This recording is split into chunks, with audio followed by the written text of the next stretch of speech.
Hey guys, this is Randall, and in this video we'll look at the non-empty function of MDX. So occasionally when you go through and run a particular query, you'll end up with, one or more null values. And so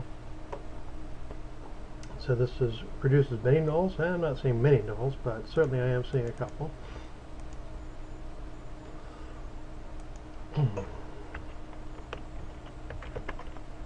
Don't think there's anything hiding in there.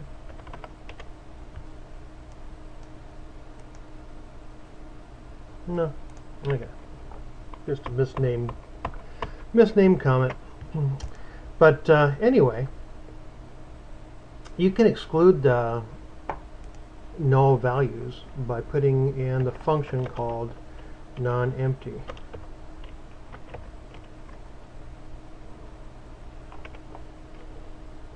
Now, it's a function, and as such, it should have parentheses, and it will strip out the null value. You can see me doing it here too.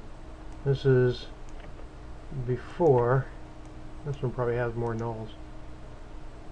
Yeah, a number of them. I think that's probably I had up there previously. And now after, I'll strip those out with this.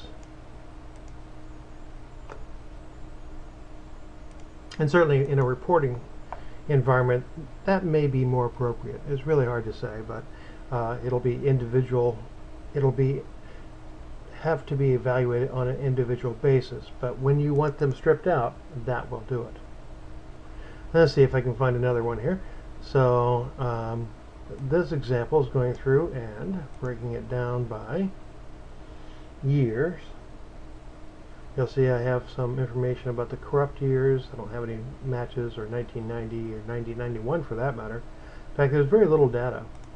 So what I'll do is I'll go ahead and add in the non-empty clause to the select statement. Now this is very similar to non-empty function. The difference is that non-empty function has parentheses, and you put it inside of your members inside of there to strip out the nulls. The non-empty clause affects basically everything in the select statement, and actually everything within that particular access, I should say.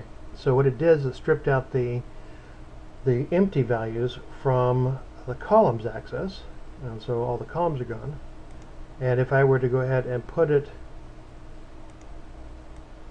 here, let's see, what I really should have done, I should have typed it out like this. It makes it much more obvious.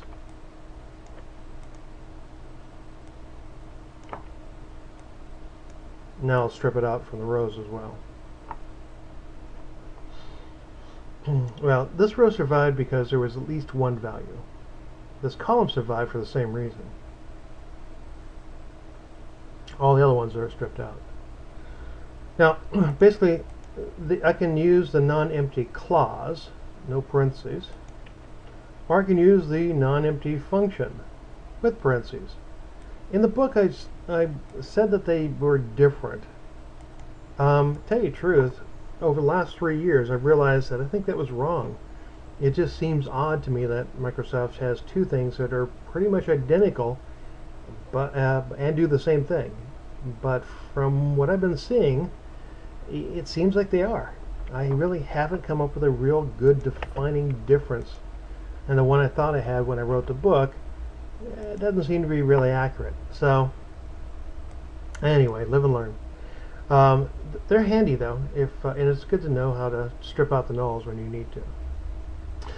Not much more to say about that, so I'll see you in the next video. Take care.